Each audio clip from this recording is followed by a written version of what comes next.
샬롬, 목회자가 신학생에게 오늘은 18번째 시간으로 목회자의 기도하는 삶에 대해서 함께 이야기를 나누겠습니다.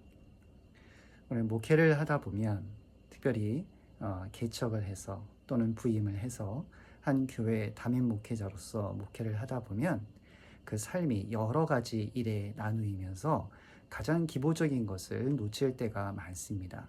그 중에 하나는 성경 읽는 그 습관을 잃어버리기 쉬운 것이고, 또 한 가지는 기도하는 습관을 잃어버리기 쉽다는 것입니다. 우리가 사도행전에서도 보는 바와 같이 집사를 처음 세우게 될 때 그 이유 또는 그 연관된 그 목적에서 지도자는 말씀과 기도에 전념하기를 원한다라는 뜻을 확인할 수 있습니다. 지금의 교회 지도자들도 마찬가지입니다. 특별히 한 교회를 이끌어가게 되는 담임 목회자는 말씀과 기도에 전념하는 그 기본을 잃지 말아야 합니다. 그래서 항상 성경 읽는 목회자가 되어야 하는 것처럼 또한 기도하는 목회자가 되어야 합니다. 여기서 말하는 것은 기도하는 그 일정한 습관을 잊지 말아야 한다는 것입니다. 바쁘다 보면 여러 가지 일을 하다 보면 의외로 기도하는 것을 잊어버릴 때가 많습니다.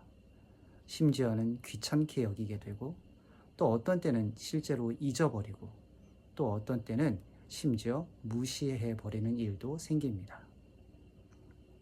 그러다 보면 그것이 그 사람의 또 다른 습관이 되어서 중요한 일에도, 또 급박한 일에도, 또 어떤 민감한 일에도 기도하지 않고 그저 합리적인 어떤 판단을 내리려고 할 때가 많습니다. 합리적인 판단, 이성적인 판단, 객관적인 판단, 그런 것 다 중요하고 필요하죠. 그런데 목회자에게 가장 먼저 중요한 것은 하나님의 뜻대로 결정하는 것입니다. 그러기 위해서는 하나님의 말씀과 기도의 그 자리에서 떠나지 말아야 한다는 것이죠. 기도하는 것도 습관이 되어야 합니다. 그 습관이 몸에 배어 있어야 하고 그것을 잃어버리지 말아야 합니다. 그러면 어떻게 해야 할까요? 일정한 습관, 그것을 들일 수 있는 시간을 일정하게 가져야 합니다. 아침에 일어났을 때 기도하는 습관을 들인다든지, 아니면 하루 일과를 마치고 하루를 마칠 때 늘 기도하는 습관을 가진다든지, 또는 어떤 일정한 시간마다 기도하는 습관을 가진다든지, 항상 기도하는 것 그 자체를 시간을 일정하게 정해서 항상 기도해야 합니다. 여기서 하나님의 말씀과 함께 기도하는 것을 또한 잊지 말아야 합니다.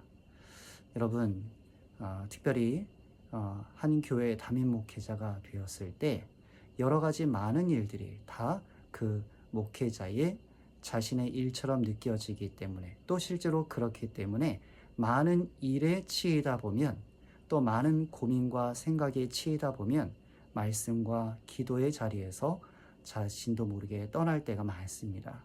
절대 잊지 마십시오. 하나님의 말씀을 늘 읽는 습관을 들여야 하는 것처럼 기도하는 습관도 늘 들여야 합니다. 목회자이기 때문에 당연히 한다는 생각을 버려야 합니다. 담임 목회자가 될수록 더더욱 그 기본에서 떠나기 쉽다는 사실을 잊지 말아야 합니다. 말씀 읽는 습관, 기도하는 습관, 그 습관을 다시 점검하고 새롭게 다시 성장하는 여러분 다 되기를 바랍니다. 응원하며 기도합니다.